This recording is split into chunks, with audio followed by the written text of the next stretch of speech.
말씀이 임한 자로 살아갈 수 있는 그런 능력을 우리에게 허락하여 주시옵소서. 감사하며 예수님의 이름으로 기도드립니다. 아멘. 오늘 말씀 1절을 함께 읽어 보시겠습니다. 여호와의 말씀이 아미떼의 아들 요나에게 임하니라 이르시되. 하나님의 말씀이 아미떼의 아들 요나에게 임했습니다. 말씀이 어떤 한 영혼의 그 마음속에 깊숙이 침투하여 그 존재 안에 깊이 들어와 영혼의 문을 두드렸다는 것입니다. 하나님의 말씀은 어떤 한 사람의 영혼에 그 영혼 속에 깊이 내려와 그 사람의 존재를 하나님과 연결되게 하시고 하나님이 이 한 사람을 통하여서 하나님의 나라를 이루어 가실 목적이 있다는 것을 말씀 가운데 알려주십니다. 그래서 말씀이 임한 사람은 하나님이 원하시는 그 목적을 감지하게 되고 그에 따른 반응을 하게 되어 있습니다. 이 요나의 말씀을 보면 요나가 이렇게 즉각적으로 반응을 하였지만 우리가 생각했을 때 아름다운 반응은 아니라서 좀 당황스러운 건 사실입니다. 하나님의 말씀이 직접 임했고 그랬다면 이 인생은 하나님 말씀에 순종하는 그런 방향으로 나아가야 하는데 영 다른 방향으로 튀는 모습 때문에 당황스럽다는 것입니다. 이렇게 반항하는 모습으로 튀어나간 선지자 요나라 하더라도 말씀 앞에 살 수밖에 없는 선지자였기에 하나님을 모르고 살다가 어쩌다 갑자기 말씀이 임하게 된 것이 아니에요. 어쩌면 우리가 요나보다 하나님을 더 가까이 두고 살아가는 존재가 아닐 수도 있기 때문에 요나의 이 불순종한 상황이 너무 이해가 안 되고 말이 안 된다고만 보기에는 그러면 나의 삶은 어떤가 돌아볼 필요가 있죠.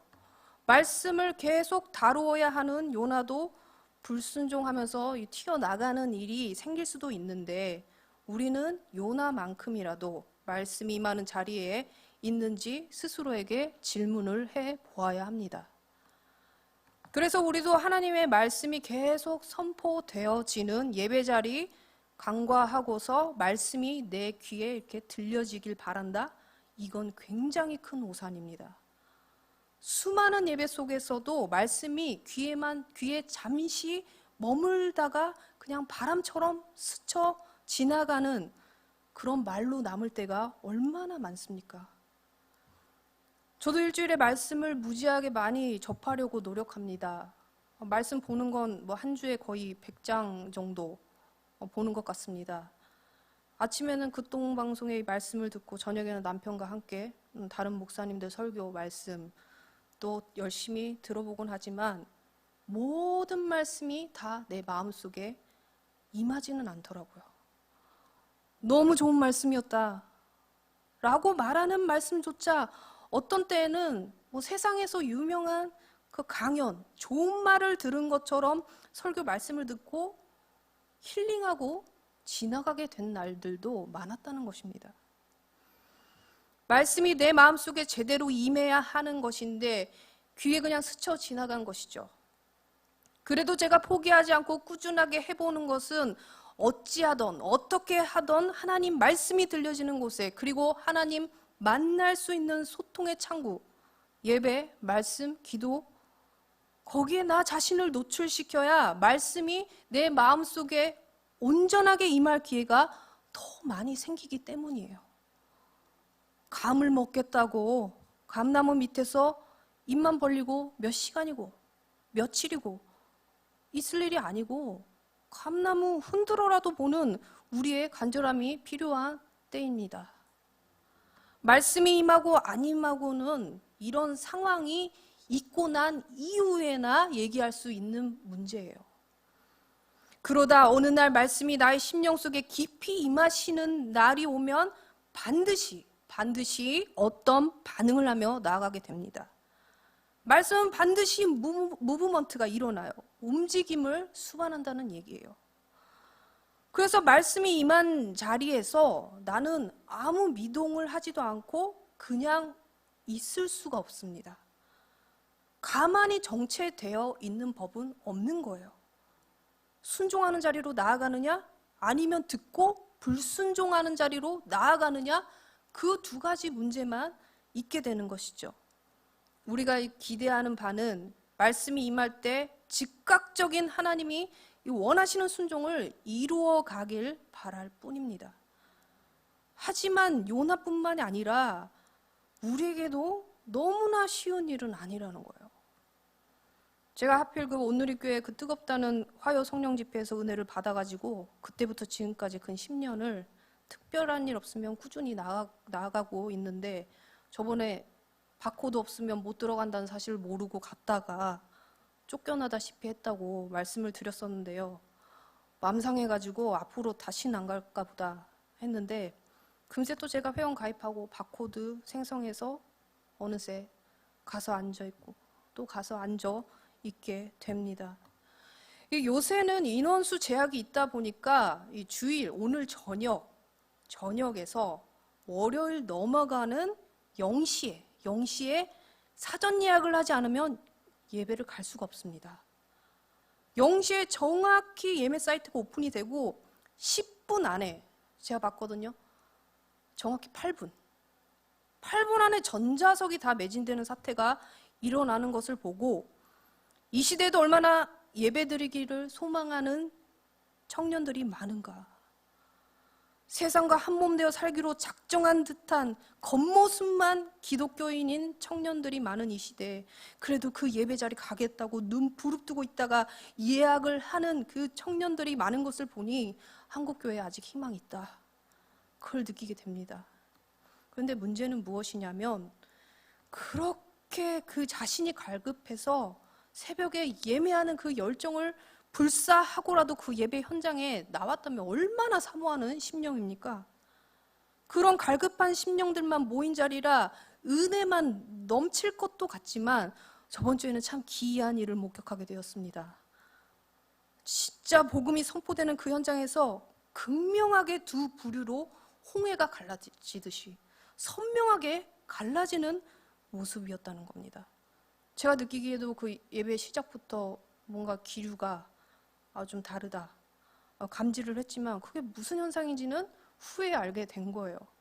제가 앉았던 줄에 끝에 어떤 형제가 앉아있었고, 그 앞에 줄에 어떤 형제가 찬양하기 시작하면서부터 막 안절부절 막 간절했다가 막 이내 다리 꼬고 관전하는 모습을 했다가 요동을 치는 모습에 제 시야에 안 들어올 수가 없더라고.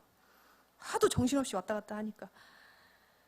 그날 말씀은 복음이 그냥 하늘에서 내리 꽂히는 것처럼 심령을 강타하고 정신이 번쩍 나는 말씀이었지만, 어떤 이들에게는 너무 불편하여서 거치는 바위 같은 말씀이라 말씀이 다 끝나고 기도회가 이어지면서 불을 딱 끄는 순간 뛰쳐나가는 사람들이 속출했다는 것입니다.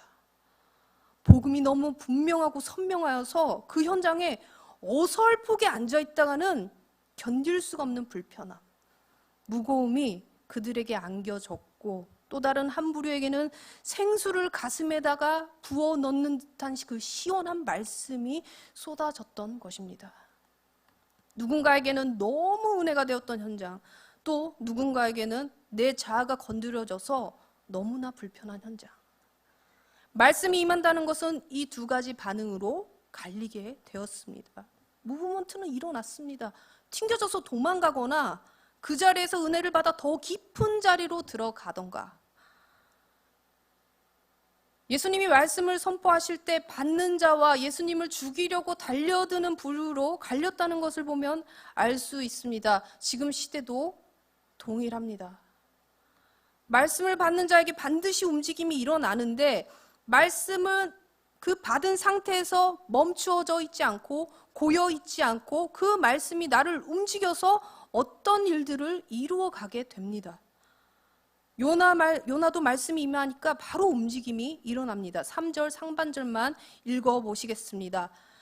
그러나 요나가 여호와의 얼굴을 피하려고 일어나 다시스로 도망하려 하여 욥바로 내려갔더니, 말씀이 임했는데 하나님의 얼굴을 피하려고 도망하였습니다. 즉각적인 반응은 일어났죠. 하나님의 말씀에 순종하거나 아니면 도망가거나. 그냥 그 자리에 머무를 수는 없었습니다. 왜냐하면 말씀이 임했으니까요. 그런데 요나가 왜 도망가는 길을 택한 것입니까? 아수르는 강대국이기도 했지만 너무나 잔인한 나라였어요. 포로들에게 자비가 없는 극악무도한 그들의 행태에 어떻게 저렇게 사람이 악할 수 있지? 라는 의문이 들게 만드는 나라였습니다. 북이스라엘 위쪽에 맞닿아 있는 아수르는 언제 또 쳐들어올지 몰라. 그래서 항상 불안해. 불안감에 시달리게 하는 그 원수 같은 나라였는데 요나한테 이 나라에 대해서 감정이 좋을 수가 없겠죠. 그런데 하나님이 요나에게 무슨 말씀을 하셨나요? 2절 말씀 함께 읽어보도록 하겠습니다. 너는 일어나 적은 성읍 니느웨에 가서 그것을 향하여 외치라. 그 악독이 내 앞에 상달되었음이니라 하시니라. 악이 가득 찼다. 굳이 하나님이 악이 가득 찼다고 얘기 안 해도 요나는 알아요. 소문만으로 충분히 악했거든요. 그 아수르로 인한 억울함에 호소한 그 아우성이 하나님 귀에 안 들렸을 리도 없습니다. 하나님은 온 우주를 통치하는 전능자 하나님이시잖아요. 악이 너무 차서 이렇게 하다가 하나님이 심판을 내리시지 않을 수가 없었습니다. 그래서 요나에게 말했습니다. 그 큰 성에 가서 외치라. 요나 보고 아수르의 수도 니느웨에 가서 사람들에게 회개하라고 선포하라는 거예요. 요나는 선지자니까 외치라. 이 말뜻이 무슨 뜻인지 바로 감지했겠죠. 하나님께서 니느웨에게 기회를 주시고 계시다는 것을요. 심정적으로는 저런 악한 나라 그냥 망해 죽어버렸으면 좋겠어. 저런 나라 하나님이 가만히 놔두시고 뭐 하시나. 언제 하나님이 손드실지 곧 망하겠다. 그리고 나는 그때 구경이나 해야겠다 했는데 기회를 주시겠다니요. 우리를 이렇게 괴롭히는데 우리뿐만 아니라 다른 나라들에게도 너무나 악한 짓 많이 했는데 말도 안 돼. 이건 꿈일 거야. 난 하기 싫어. 정말 못하겠어. 요나가 왜 이렇게 하나님 말씀이 임하고도 순종하는 방향으로 즉각 나아가지 못했는지 상황적으로는 심정적으로는 이해가 되시죠? 이해가 되셔야 돼요. 왜냐하면 우리 삶에 요나가 처한 상황 같은 이런 일이 한두 개가 아니에요. 한두 개가 아니에요. 도대체가 하나님을 믿는다고 하면서 왜 저렇게 살 수밖에 없지? 왜 이렇게 하나님이 없는 것처럼 사냐고. 하나님을 모르는 그들이라면 내가 몰라서 그런다고 이해는 하겠어. 하지만 하나님 믿는다고 하는데 입술로는 신앙 어쩌고 하지만 왜 저렇게밖에 못하냐고. 정말 이해할 수 없어. 제 안에 자주 찾아드는 생각입니다. 그렇게 하고도 세상적으로 그냥 일이 잘 풀리고 잘 되는 게 말이 안 되는데 또 그렇게 되는 겁니다. 하나님 도대체 뭐 하시는 거예요? 하나님 잘 믿으려고 몸부림치는 사람들 섭섭하시게 뭐 하시는 거예요? 라는 생각이 연이어 듭니다. 이 상황에서 하나님이 저보고 참으라고 인내하라고 꾸준히 그냥 말씀 선포하여 그 자리를 지키라고 하면 답답한 마음 부여잡고 하나님 시키는 대로 해야죠. 어쩌겠어요. 하지만 저에게도 도망가고 싶은 마음이 한두 번 일어나는 것이 아니라는 거예요. 여전히 바뀌지 않은 사람들, 나를 낙담하게 하는 상황들, 실망하게 하는 환경들. 성도님들은 하나님 말씀이 내 마음에 떨어져서 임했는데 뭐라 하시는지도 다 깨닫고 알겠는데 정말 하기 싫은 마음 드실 때가 없었나요? 답이 뭐인지도 알면서 하기 싫은 그 마음. 말씀이 임해서 순종을 하든지 불순종하든지 둘 중 하나로 움직임이 일어날 수밖에 없는데 말씀이 원하시는 방향을 굳이 역행하면서 물살을 막 거슬러 올라가는 연어처럼 불순종하는 행동을 할지 아니면 말씀이 흐르는 대로 나를 맡길지 여전히 내 안에서 갈등이 일어나는 것이죠. 요나는 결국 갈등하다가 도망을 아예 가버리는 선택을 하였잖아요. 3절 말씀 함께 읽겠습니다. 그러나 요나가 여호와의 얼굴을 피하려고 일어나 다시스로 도망하려 하여 욥바로 내려갔더니 마침 다시스로 가는 배를 만난지라. 여호와의 얼굴을 피하여 그들과 함께 다시스로 가려고 뱃삭을 주고 배에 올랐더라. 여기서 요나의 오류는 여호와의 얼굴이 그 현장만 피한다고 피해지는 건가요? 하나님은 무소부재하신 분이라 어디든 계시고 지금 여기에도 계시는 분인데 도망간다고 하나님의 얼굴을 피할 수 있는 건가요? 이런 어리석은 생각을 한 것이죠. 근데 요나 얘기할 것도 없어요. 남 얘기할 거 없어요. 지금 내가 하는 것도 하나님 모르시겠지? 하는 것도 우리에게도 종종 있잖아요. 하나님 모르실 것이라고 생각하는 것들. 다시스로 도망하려고 여튼 니느웨랑은 아주 멀리 떨어져 있는 곳으로 가버려야겠어. 욥바에 갔는데 마침 꼭 예배한 것 마냥 도망가는 것이 맞다는 것 마냥 그런 상황이 연출이 됩니다. 그 시절에 멀리 가는 배가 자주 있었겠나요? 배가요? 그 옛날에 멀리 가는 배가? 근데 때마침 요나가 원하던 배가 도착해요. 다시스행 배.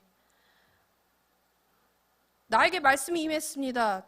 저는 이런 얘기 무지하게 듣습니다. 하나님이 이렇게 말씀하셨다고. 그래서 그렇게 했다고. 하지만 알고 보니 그렇게 하면 안 되었던 것들에 대해서 종종 보게 됩니다. 말씀은 분명 임했고 그래서 나는 움직일 수밖에 없었지만 내가 가는 방향이 하나님이 원하시는 일이었다라고 우기는 거예요. 그렇게 합리화하고 움직여버려요. 마치 요나가 욥바에 갔을 때 다시스행 배가 온 것이 하나님이 원하시는 뜻이 된 것 마냥 안심하고 그냥 배를 타버린단 말이에요. 뭔가 되게 찜찜했는데 일이 갑자기 잘 풀리고 나니까 바로 이 길이었어. 안심해버리는 일들이 우리 삶 속에 생각보다 많습니다. 말씀이 이렇다 저렇다는 것은 그 끝이 어디에 닿아 있는지까지 확인해보지 않고서는 과정 중에 몰라요. 요나가 그 배를 타려던 마음의 동기는 무엇이었나요? 자신의 싫은 마음이었습니다.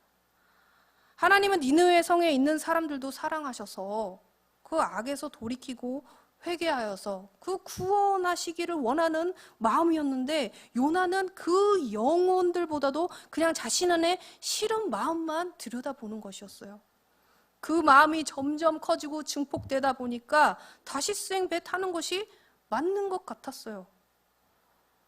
우리에게 말씀이 임하고 우리에게 움직임이 일어나게 되었을 때 그 방향이 맞는지 어떻게 알게 되냐 하냐면 내 유익보다 하나님의 선하신 목적인가?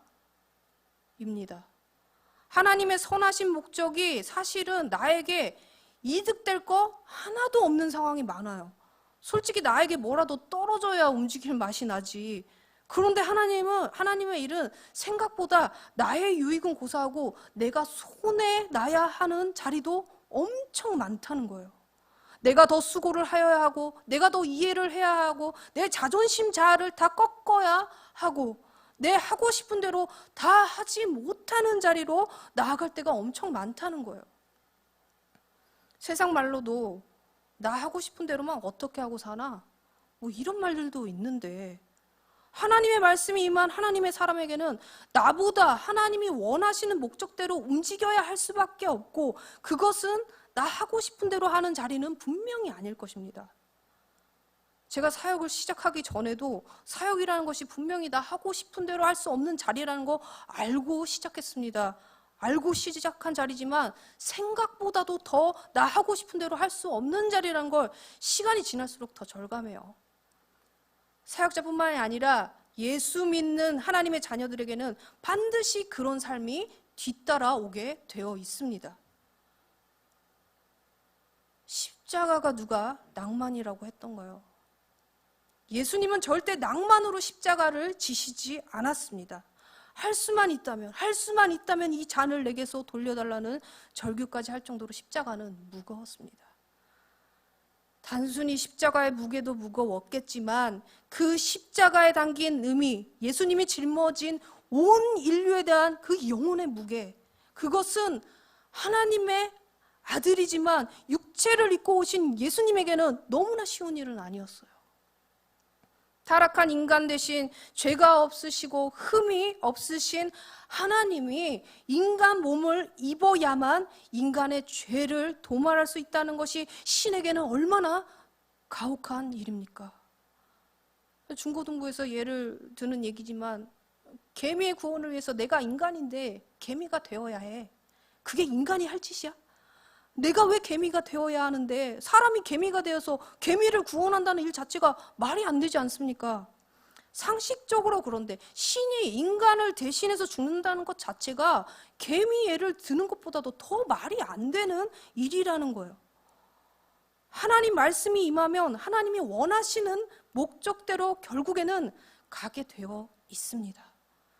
예수님은 그 임무를 정확히 완수하신 것이죠. 예수님이 나를 따르는 자는 자기 십자가를 져야 한다고 했습니다. 그 말이 무엇이겠습니까? 영혼을 구원하는 십자가의 무게는 가볍지 않습니다. 예수님이 지셨던 그 십자가만큼은 아니지만 나에게 부여된 자기 십자가는 나에게 주어진 영혼들의 무게입니다. 그리고 이제부터 나의 소욕대로 살 수 없는 존재가 되었습니다. 갈라디아 2장 20절 함께 읽어보도록 하겠습니다. 내가 그리스도와 함께 십자가에 못 박혔나니 그런즉 이제는 내가 사는 것이 아니요 오직 내 안에 그리스도께서 사시는 것이라. 이제 내가 육체 가운데 사는 것은 나를 사랑하사 나를 위하여 자기 자신을 버리신 하나님의 아들을 믿는 믿음 안에 사는 것이라. 나는 그리스도와 함께 십자가에 못 박혔습니다. 그래서 내가 지금 사는 삶은 내 삶이 아니에요. 그리스도께서 내 안에 사시는 삶이고 나를 위하여 목숨을 버리신 하나님의 아들 예수 그리스도를 믿는 믿음 안에서 사는 삶이다. 우린 이걸 잊으면 안 됩니다. 이 말씀 솔직히 정확히 모르겠다. 이 말씀 정말 깊이 이해할 수 있는 자리로 나를 인도하여 주세요. 간절히 기도하셔야 돼요. 이 말씀이 정확히 나에게 임하여 내가 순종하는 반응으로 움직인다면 자기 십자가를 지는 자리로 가게 되어 있습니다. 말씀이 우리에게 임하실 때 우리가 나아가야 할 진정한 방향은 이것을 선택할까? 저것을 선택할까? 이걸 고민하기 이전에 내가 그리스도와 함께 십자가에 못 박힌 인생인가? 심정적으로는 정말 하기 싫지만 그 지점까지도 예수님께 내어드리며 예수님이 나를 붙잡고 인도하시는 인생으로 맡겨드릴 준비가 되어 있는가? 그걸 점검하여야 한다는 거예요. 인생은 선택의 연속입니다. A를 하든지 B를 하든지 C를 하든지 선택의 연속이라는 거예요. 하지만 하나님이 말씀을 주셨을 때 나의 영혼도 살고 다른 영혼도 살리는 자리로 인도하실 목적이 있다는 것을 우리가 분명히 깨달아야 합니다. 세상적으로 내가 얻을 수 있는 것과 얻지 못하는 자리나 알려주십시오. 그렇게 예수님을 이용하는 인생에게는 반드시 현실에서 큰 난관을 만나게 됩니다. 후에 요나가 그랬습니다. 그래서 우리는 풍랑 만나야 정신 차리고 가는 인생이 아니라 지금도 살아서 역사하고 계시는 주님 앞에 그 말씀 앞에 온전히 맡겨드리는 우리 모두의 삶이 되기를 소망합니다. 하늘에 나는 새 한 마리도 돌보시는 그 주님의 크신 사랑으로 우리를 덮어주십시오. 나를 덮어주십시오. 그래서 우리의 영혼을 주님의 영광의 자리까지 인도하여 주시길 원합니다. 그렇게 우리의 마음을 담아서 소원하는 마음으로 주 말씀 향하여 찬양하며 기도하도록 하겠습니다.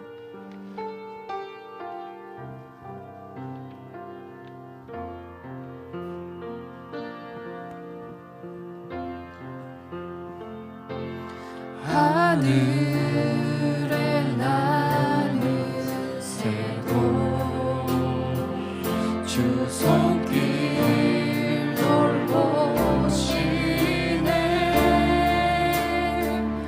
온 땅에 충만한 주 사랑으로 내 마음을 덮으소서. 나를 부르셨네. 주 나를 부르셨네. 주의 영광 위해 모든 사람 이끄소서. 주의 영광으로 주 말씀 향하여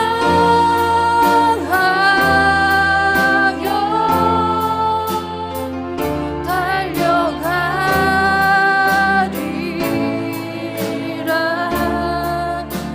힘도 아니 능도 아니 오직 성령으로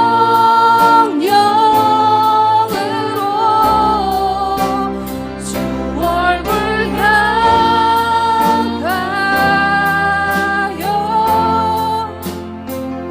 달려가리라.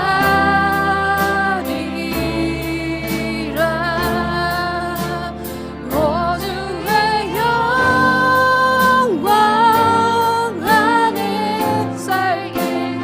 우리의 진실된 마음을 담아 처음부터 함께 다시 찬양하도록 하겠습니다.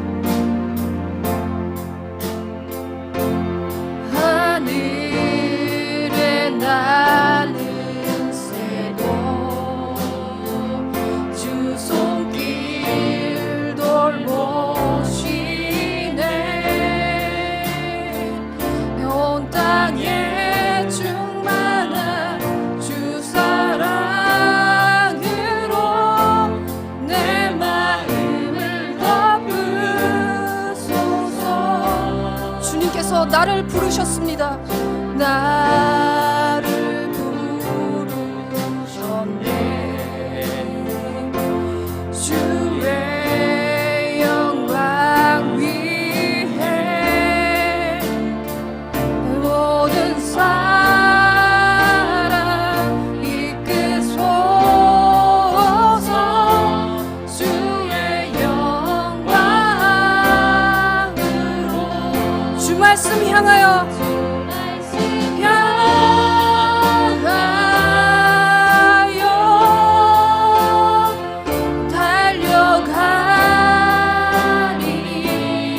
달려가리라. 힘도 아니 능도 아니 오직 성령으로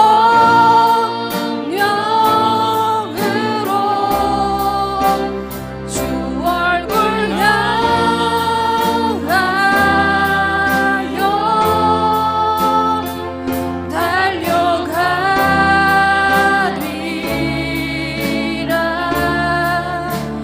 오 주의 영광 안에 살게 하소서.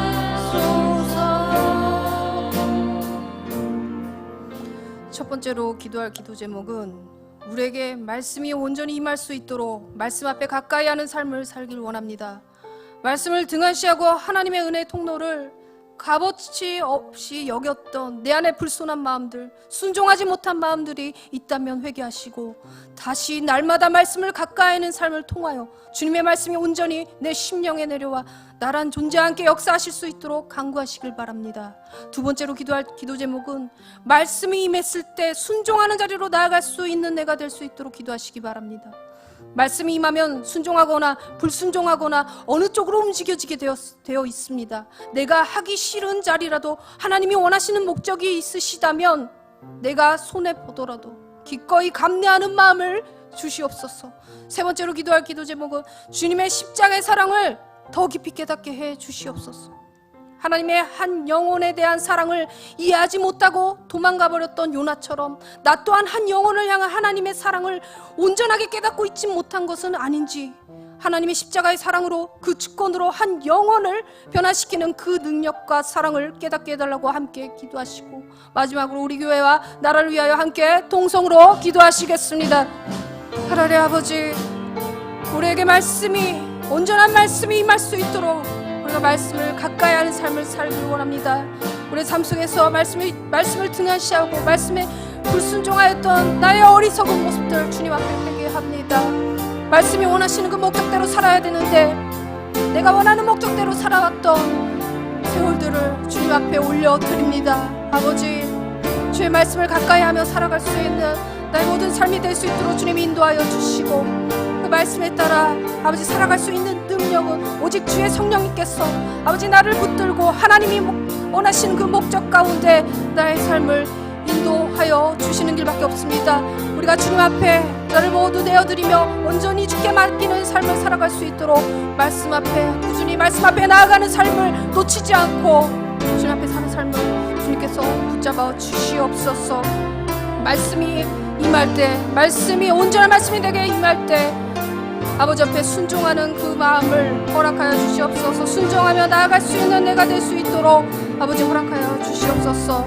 불순종하는 자리로 내가 원하는 하나님의 목적을 아버지 강요하며 내 멋대로 해석하며 나아가는 것이 아니라 아버지 앞에 순종하는, 아버지의 말씀 앞에 순종하는 그 자리로 나의 몸이 아버지 나의 모든 삶이 움직일 수 있도록 하나님이 원하시는 목적 가운데 아버지 인도하여 주시옵소서.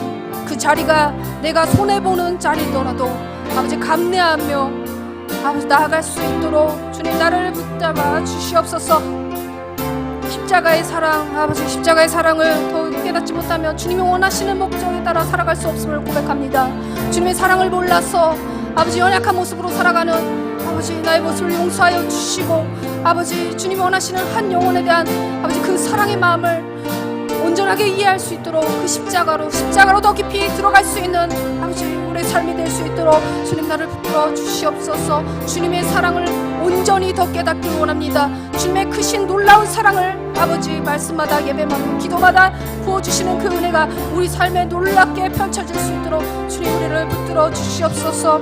아버지 이 나라가 아버지 교회가 회복되길 원합니다. 온전한 예배 회복이 이루어져 아버지 교회를 통하여서 이 세상을 살리는 그런 힘을 아버지 부어 주시옵소서. 우리 한 심령마다 주님께서 깨우셔서 아버지 이 나라를 살리고 세계를 살리는 아버지 주의 목적대로 하나님 나라를 이루어가는 일들을 우리를 사용하셔서 아버지 이루어 가실 줄로 믿습니다. 아버지 주여 역사해 주시옵소서.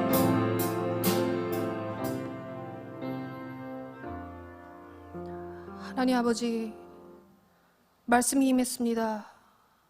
순종하는 자리로 나아가든지 불순종하는 자리로 나아가든지 말씀이 진정 우리의 심령 가운데 깊이 박힌 사람들에게 두 가지 반응밖에 없습니다.